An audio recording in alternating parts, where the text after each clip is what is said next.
20여 년 전에 여류 작가 황인경 씨가 쓴 소설 목민심서를 읽은 적이 있습니다. 참 많은 감동을 받았는데요. 이 정약용과 같이 백성을 위하는 마음과 실력을 가진 사람이 지도자가 될 수 있다면 얼마나 좋을까 생각했던 적이 있습니다. 아시겠지만 목민심서는 목민관으로 불리는 그 지방 수령이 지켜야 할 지침에 관한 내용과 함께 당시 관리들의 폭정을 비판한 책입니다. 조선시대는 중앙정부의 행정력이 이 지방까지 미치기 어려운 구조였기 때문에 수령들이 행정, 사법권을 행사하면서 막강한 이 권력자로 군림하고 있었습니다. 정약용은 수령이 백성을 잘 다스리는 법을 알리기 위해서 부임하는 일에서 시작하여 검소하게 생활하는 법, 자기 자신을 바르게 다스리는 법, 공적인 일을 수행하는 법, 흉년의 백성을 구제하는 법 등 여러 방면을 다루고 있는데 신유사옥으로 강진에 귀양 갔을 때 목민심서를 저술하였습니다. 논어에 보면 공자의 제자였던 자공이라는 사람이 스승과 대화하는 장면이 나오는데요. 나를 다스리는데 가장 중요한 것이 무엇입니까? 물었을 때 공자는 이렇게 대답을 했습니다. 첫째는 먹고 사는 문제가 중요하다. 둘째는 국민을 보호하기 위한 군대가 필요하다. 마지막으로 백성들의 신뢰를 얻는 것이 중요하다고 대답해 주었습니다. 제자 자공이 또 물었습니다. 나를 다스리는 데 필요한 경제, 국방, 백성들의 신뢰에서 부득이하게 하나를 뺀다면 무엇을 뺄 수 있습니까? 묻자 공자는 군대라고 대답을 해 주었습니다. 자공이 계속해서 물었습니다. 스승님, 할 수 없이 하나를 더 빼야 된다면 무엇을 뺄 수 있습니까? 묻자 공자는 먹고 사는 문제, 즉 경제라고 대답을 해 주었습니다. 공자는 마지막까지 있어야 할 것이 있는데 백성들의 신뢰를 얻는 것이 무엇보다 중요하다고 가르쳐 주었습니다. 경제 문제, 국방, 외교 문제가 나라를 물어뜯는 것이 아니다. 설령 나라가 위태로운 상황에 처한다 할지라도 지도자를 향한 백성의 신뢰가 살아있다면 그 공동체는 다시 일어설 수 있다면서 이것이 무신분립이라고 가르쳐 주었습니다. 무신분립, 신뢰가 없다면 일어설 수 없다는 뜻입니다. 성경에서 공동체에 속한 사람들에게 신뢰를 받았던 지도자가 누가 있을까 고민해 보니 에스라와 느헤미야가 생각이 났습니다. 성서학자들은 에스라와 느헤미야서를 개혁의 교과서라 부릅니다. 공동체를 바꾸고 고치기 위해 새로운 개혁의 바람을 일으키며 하나님의 역사를 이루었던 지도자 에스라와 느헤미야입니다. 에스라서는 전체 10장, 느헤미야서는 전체 13장으로 기록이 되어 있는데 말씀을 통한 에스라의 개혁 운동이 7장, 성벽 재건의 역사를 일으킨 느헤미야의 개혁 이야기가 10장에 걸쳐 할애가 되고 있습니다. 성경은 에스라와 느헤미야의 리더십을 통해서 새롭게 재건되어가는 예루살렘 공동체의 이야기를 보여주고 있습니다. 에스라, 느헤미야 개혁가인과 동시에 공동체를 잘 이끌었던 좋은 지도자들입니다. 리더는 말을 잘하는 사람이 아니라 사람의 마음을 움직이는 사람이라 그랬습니다. 지도자는 법과 규제로 사람들을 통제하고 복종시키는 사람이 아니라 사람들의 마음에 감동을 주어 공동체를 좋은 길로 인도하는 리더입니다. 오늘 살펴볼 느헤미야는 포로 귀한 자들의 신뢰와 존경을 받았던 지도자로서 공동체의 새로운 변화를 일으킨 리더였습니다. 논어에 보면 지도자가 가지고 있어야 될 덕목으로 덕스러움을 꼽고 있습니다. 논어에서는 덕 있는 지도자를 북극성이라 부르는데요. 북극성을 중심으로 별들이 모여 운행하듯이 이 지도자, 덕스러운 지도자 주변에는 사람들이 모여들게 되어 있다는 것입니다. 왜냐? 신뢰와 존경을 받는 리더에게 사람들이 마음을 열어주기 때문입니다. 다스림은 힘과 규제로 하는 것이 아니라 덕스러움으로 해야 한다는 것, 이것을 위정이덕이라 부릅니다. 다스림, 덕으로 해야 된다는 것을 보여준 지도자가 저는 느헤미야라고 생각을 합니다. 느헤미야의 리더십과 신뢰받는 지도력을 통해서 유다 백성들 140년 동안 방치된 예루살렘 성벽을 52일 만에 재건하는 기적의 역사를 이루었습니다. 사전투표가 이제 마감이 됐고 4월 10일 본선 총선 투표를 앞두고 있는 시점에 성도님들과 함께 존경과 신뢰를 받았던 지도자, 개혁의 바람을 일으켰던 지도자, 공동체를 위해서 헌신과 희생을 아끼지 않았던 지도자 느헤미야의 리더십을 살펴보고 싶었습니다. 느헤미야는 어떻게 포로 귀환자들과 함께 무너진 성벽을 재건할 수 있었을까? 느헤미야는 어떻게 사람들의 신뢰를 받는 지도자가 될 수 있었을까? 저는 개인적으로 대한민국을 굉장히 자랑스럽게 생각하는 사람입니다. 이제는 K-브랜드 파워를 가진 나라가 되었고요. 이제는 전 세계가 인정하는 문화 콘텐츠 역량을 전 세계에 퍼뜨리는 나라가 됐고, 이제는 남들이 부러워하는, 그래서 사람들이 찾아오는 나라가 되었고, 국민들이 정말 열심히 성실히 살아서 대한민국을 수준 있는 나라로 만들어 놨는데, 정치만 잘하면 된다는 생각 속에 느헤미야의 리더십을 연구하게 되었습니다.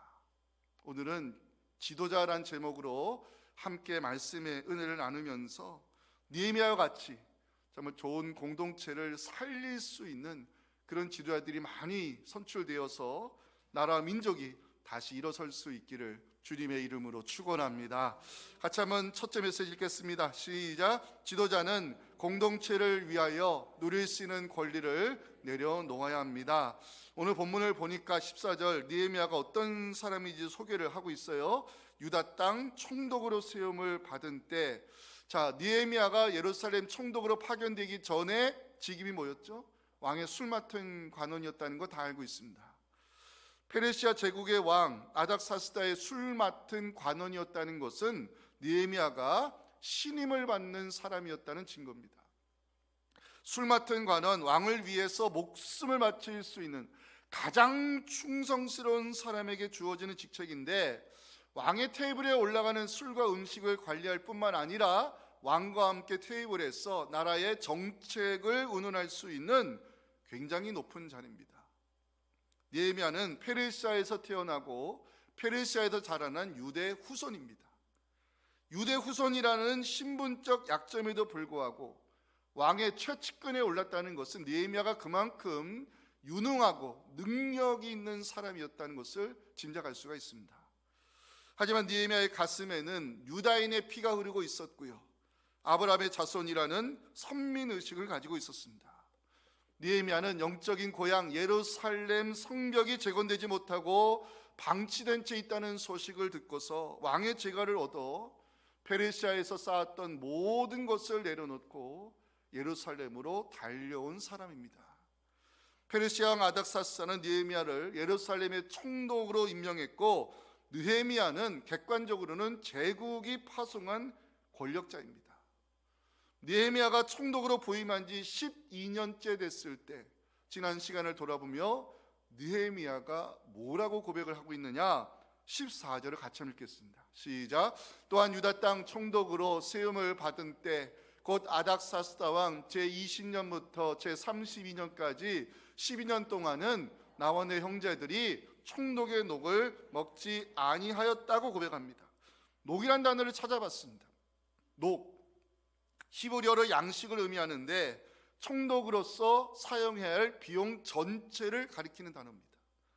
당연히 유다 백성들이 세금으로 충당해야 할 비용인데, 느헤미야는 총독으로 부임한 지 지난 12년 동안 총독의 녹, 총독에서 마땅히 써야 할 비용을 쓰지 않았다고, 청구하지 않았다고 고백을 합니다.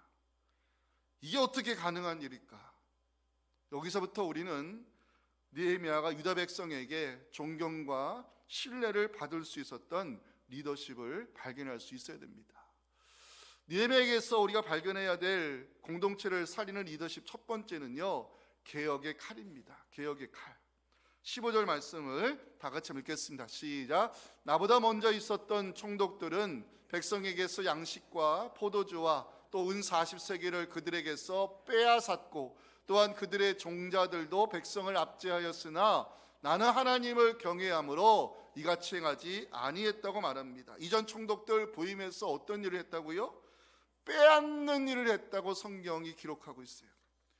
총독은 제국이 파송한 관리이기 때문에 당연히 지배를 받는 백성들이 세금을 내어 모든 비용을 담당하는 것은 당연한 일입니다. 그런데 성경은요, 빼앗다는 단어를 사용하면서 이전 총독들의 행패를 고발하고 있습니다.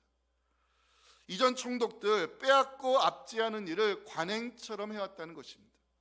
관행이라는 단어를 사전에서 찾아보면 오래전부터 관례처럼 해오던 일, 이런 의미입니다. 더 심각한 문제가 있죠. 15절 후반부, 그들의 종자들도 백성을 압제하였다고 성경이 또 하나 고발합니다. 총독이 백성의 것을 강제적으로 빼앗는 것을 보면서 그 휘하의 종자들도 불법적으로 세금을 거두어 백성의 피를 말리고 있었다는 것입니다. 문제는 이런 관행을 해오면서 아무런 죄의식이 없었다는 데 있습니다.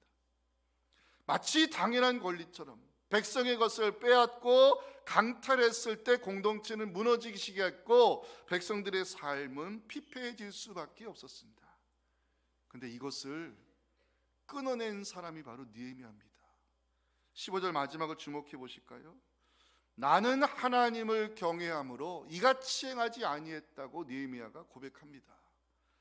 당연한 권리처럼 해왔던 관행을 느헤미야가 끊어버렸다는 것입니다. 이것이 공동체를 살리는 개혁 정신이요, 백성을 위하는 리더십 아니겠습니까? 잘못된 관행의 습관을 끊어내지 아니하면 공동체를 바로 세울 수 없다 생각한 느헤미야는요, 개혁의 칼을 들어 과감히 이 잘못된 관행의 고리를 끊어버렸습니다. 그래서 궁금했습니다. 관행의 고리를 끊어내기가 쉽지 않은데, 사람이 권력의 자리에 오르면 변질되기 쉬운데 어떻게 느헤미야는 개혁의 칼을 들 수 있었을까 궁금했습니다. 그리고 그 답을 15절 마지막에 나오는 이 말씀에서 찾게 되었습니다. 나는 하나님을 경외함으로. 히브리 성경을 보면 여기에 강한 부정을 나타내는 로가 사용이 됐습니다. 그러나 나는 하나님을 두려워함으로 그렇게 하지 않았다는 의미입니다. 느헤미야는 하나님을 경외하는 믿음과 이웃, 특히 힘없고 연약한 백성을 위하는 마음을 구별하지 않았습니다. 여러분, 성경에 말씀하는 계명이 뭐죠? 마태복음 22장 37절부터 한번 읽어볼까요? 시작. 예수께서 이르시되 내 마음을 다하고 목숨을 다하고 뜻을 다하여 주 너의 하나님을 사랑하라 하셨으니 이것이 크고 첫째 되는 계명이요 둘째도 그와 같으니 내 이웃을 내 자신같이 사랑하라 하셨으니 이 두 계명이 온 율법과 선지자의 강령이니라. 아멘. 느헤미야에게 있어 하나님을 사랑하는 믿음과 백성을 사랑하는 마음은요, 둘이 아니라 하나였던 것입니다. 느헤미야는 하나님을 향한 경건한 두려움을 가지고 백성을 위하는 마음과 함께 지금까지의 관행을 끊어버렸습니다. 이것이 유다 백성이 느헤미야에게 신뢰와 존경을 보내는 이유였습니다. 오늘날 대한민국이 정말 선진 정치로 올라가기 위해서는 잘못된 관행을 끊을 수 있는 개혁 작업이 필요합니다. 국회의원이 되면 누릴 수 있는 정말 국민들이 상상도 할 수 없는 막대한 특혜와 권리, 개혁의 칼로 잘라버리고 끊어내야 됩니다. 국회의원이 제 개인적으로 생각으로는 제1의 직업이 돼서는 안 됩니다. 국회의원의 직무가 본인의 직업이 있고 봉사직이 되어야만이 저는 우리나라 정치에도 좋은 변화가 일어나지 않을까 생각이 됩니다. 유다 백성들이 느헤미야에게 존경과 신뢰를 보냈던 두 번째 리더십은요, 사명과 본질에 충실했다는 것입니다. 그게 16절입니다. 저는 이 말씀 묵상하며 참 은혜를 받았어요. 같이 한번 읽어볼까요? 도리어 이 성벽 공사에 힘을 다하며 땅을 사지 아니하였고 내 모든 종자들도 모여서 일을 하였다. 느헤미야가 총독으로 부임해서 힘을 쏟았던 것은 땅 사는 일이 아니라 성벽 공사였다는 것입니다. 바벨론에 의해 무너진 성벽을 다시 재건하는 일, 이것이 하나님이 느헤미야를 유다 땅에 보내신 이유여 주어진 사명이었습니다. 느헤미야가 예루살렘 총독으로 부임해서 성벽 공사에 힘을 쏟았다는 것은 본질의 사명에 충성하고자 하는 종의 마음이 있었기 때문입니다. 느헤미야에게 있어 우선순위 하나님 주신 사명이었습니다. 느헤미야에게 있어 우선순위 본질의 사역에 집중하는 것이었습니다. 그러면 이전 총독들은 무엇에 힘을 쏟았단 말이냐? 16절 보십니다. 땅을 사지 아니하였다는 기록이 나오죠. 이전 총독들은 땅을 사는 일에 집중했다는 것입니다. 땅을 사다 찾아봤습니다. 히브리 개념에서 형제의 기업을 탈취하다는 의미입니다. 왜? 땅은 하나님이 그 형제들에게 주신 거니까. 당시 관리들 가난한 백성을 상대로 고리대금을 하였고 이자를 갚을 수 없게 만들어 땅을 헐값에 사들였습니다. 이것이 이전 총독들이 힘을 쏟는 일이었습니다. 근데 느헤미야는 달랐다는 것입니다. 성벽 공사에 힘을 쏟았다. 본질의 사역에 집중하였다는 의미요, 주어진 사명 외에는 비본질적인 것에는 관심을 두지 않았다는 의미로 해석할 수 있습니다. 사명에 충성하는 사람, 본질의 사역에 집중하는 사람, 이 사람이 공동체를 살리는 지도자입니다.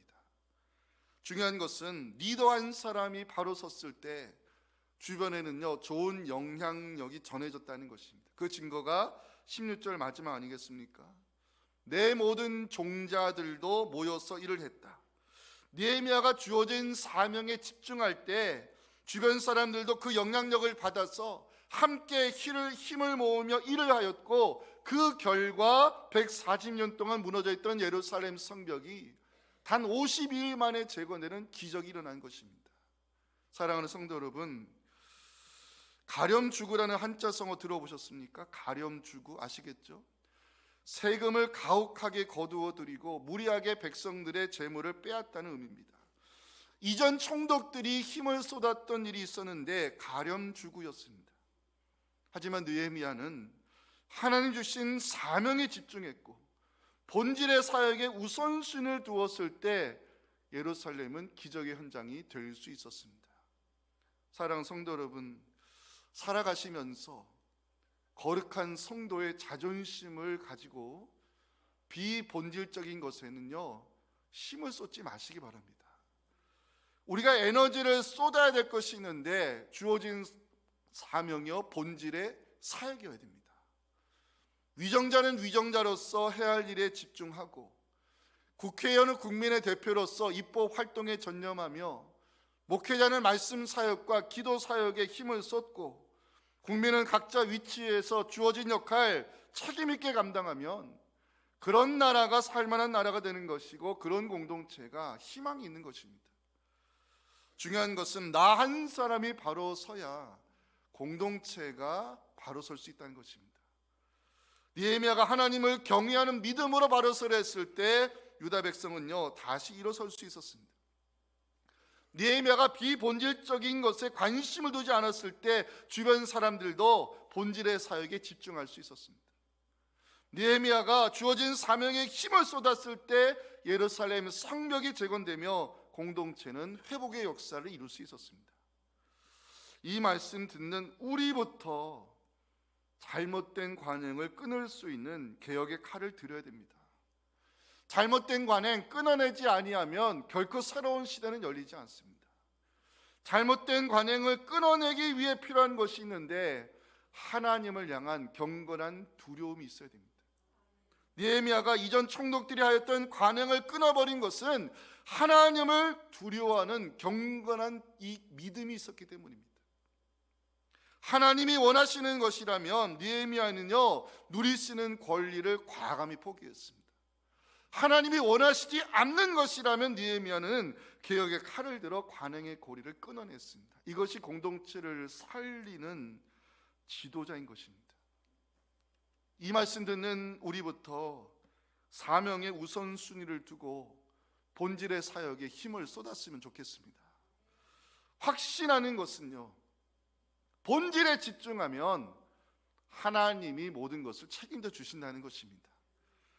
리더의 본질의 사역에 집중하면 하나님께서 필요한 모든 것을 더해 주실 것을 여러분들 믿으시고 느헤미야의 리더십을 가지고 공동체를 살려나가는 우리 모두가 될 수 있기를 주님의 이름으로 축원합니다. 마지막 메시지 함께 읽겠습니다. 시작. 지도자는 공감의 능력을 가지고 하나님을 상대해야 합니다. 17절 보십니다. 내 상에는 유다 사람들과 민장들 150명이 있고 그 외에도 우리 주위에 있는 이방 족속들 중에서 우리에게 나온 자들이 있었는데, 자, 느헤미야 페르시아 제국이 파송한 유대 총독이었기 때문에 찾아오는 사람들이 많았습니다. 예루살렘의 현안을 위해서 그리고 외교 문제로 주변 나라에서 사람들이 찾아올 때 문제는 대접하는 일이었습니다.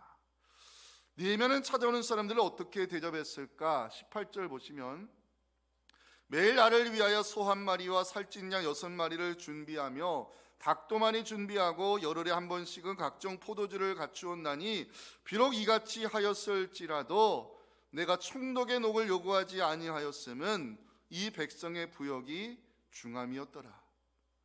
느헤미야가 준비한 테이블에는 소 한 마리, 살찐 양 6마리, 닭, 각종 포도주가 올라갔습니다. 이러한 것들이 매일 테이블에 올라가 있을 때 경비는 어떻게 조달이 됐을까? 정확한 자료가 없어 알 수는 없지만 18절 마지막 이 구절에서 힌트를 얻을 수는 있습니다. 내가 총독의 녹을 요구하지 아니하였음은, 녹, 비용이란 뜻이라고 아까 설명을 드렸죠.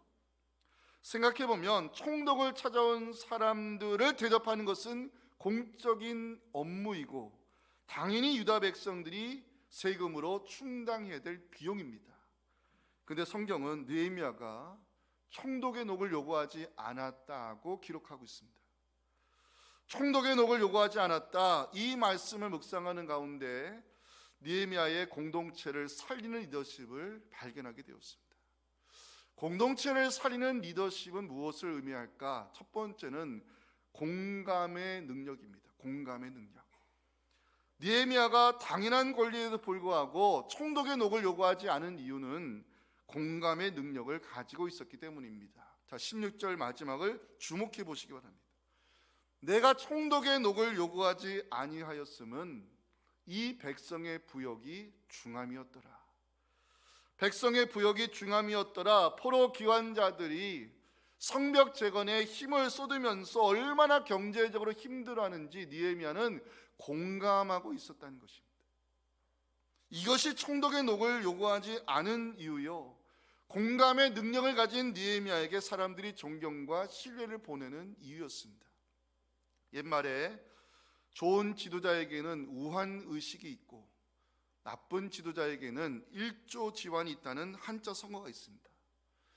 나라 백성을 걱정하면서 내가 무엇을 해야 하는지 이걸 고민하는 것이 우한 의식이요, 자신의 안위와 출세를 걱정하는 소인의 근심이 일조지환입니다. 느헤미야에게는 우한 의식이 있었다는 것입니다. 유다 백성을 위해 내가 무엇을 해야 하는지, 공동체를 살리기 위해 무엇을 해야 하는지 고민하는 마음이 느헤미야의 리더십이라 말할 수 있습니다. 공동체를 살리기 위해서라면 느헤미야는 누릴 수 있는 당연한 권리를 포기했습니다. 유다 백성을 위하는 공감의 능력을 가지고 느헤미야는 총독의 녹을 요구하지 않았습니다. 이것이 지도자가 가져야 될 우한 의식입니다. 느헤미야가 만약 공감의 능력이 없었다면요, 이전 총독들처럼 주어진 권리를 자연스럽게 누리며 자신의 안위와 출세에 관심을 기울이는 일조지환의 잘못된 지도자의 길을 걸었을 것입니다. 우리나라가 선진 정치에 이르지 못하는 이유, 국회의원들이 국민의 신뢰와 존경을 받지 못하는 이유, 나라, 민족, 백성, 다음 세대를 위해 내가 국민의 대표 국회의원으로서 무엇을 해야 하는지 고민하는 흔적이라는 모습 볼 수 없기 때문입니다. 설교 준비하면서 참 느헤미야는 어떻게 이런 좋은 지도자가 될 수 있었을까? 니에미아는 어떻게 이렇게 공동체를 살리는 리더가 될 수 있었을까 궁금했습니다. 그래서 말씀을 다시 찾고 연구하며 묵상하는 가운데 느헤미야는 하나님을 상대하는 사람이었음을 알게 되었습니다. 그게 19절입니다. 오늘 설교 결론인데 같이 읽겠습니다. 시작. 내 하나님이여, 내가 이 백성을 위하여 행한 모든 일을 기억하사 내게 은혜를 베푸시옵소서. 내 하나님이여. 느헤미야는요 기도하는 사람이었습니다. 느헤미야서를 읽어보면 어려움이 생길 때마다, 문제가 생길 때마다 느헤미야가 하나님을 상대하며 기도하는 장면이 여러 곳에 있습니다. 예루살렘으로 가기 위해서는 왕의 제가를 얻어야 되는데 느헤미야는 하나님께서 왕의 마음을 움직여 주시기를 기도합니다. 느헤미야 2장 2절 4절 보시면 왕이 내게 이르시되 네가 무엇을 원하느냐 물었을 때 느헤미야 내가 곧 하늘의 하나님께 묵도하며 하나님 왕의 마음을 움직여 주시기를 기도합니다. 대적자들이 나타나 성벽 공사를 방해할 때 느헤미야 그 사람을 상대하지 아니하고 하나님을 상대하며 기도 가운데 이 문제를 해결합니다. 느헤미야 4장 4절 보시면 우리 하나님이여 들으시옵소서. 우리가 업신여김을 당하나이다. 그들이 욕하는 것을 자기들의 머리에 돌리사 노략거리가 되어 이방에 사로잡히게 해달라고 하나님이 역사해 주시라고 하나님을 상대하는 느헤미야를 보여주고 있습니다. 19절도 다시 보십니다. 느헤미야 하나님이여 내가 이 백성을 위하여 행한 모든 일을 기억하사 이 유다 공동체에 은혜를 베풀어 주시라고 기도하고 있습니다. 느헤미야는 하나님을 상대하는 사람이었습니다. 느헤미야의 지도력은 하나님을 상대하는 사람에게 주어지는 영적 리더십이었다는 것입니다. 우리나라도 느헤미야와 같이 준비된 지도자들이 많이 세워져서 하나님께서 이 땅에 은혜 베풀어 주심으로 다음 세대 우리 자녀들에게 거룩한 나라, 자랑스러운 대한민국 물려줄 수 있기를 주님의 이름으로 축원합니다.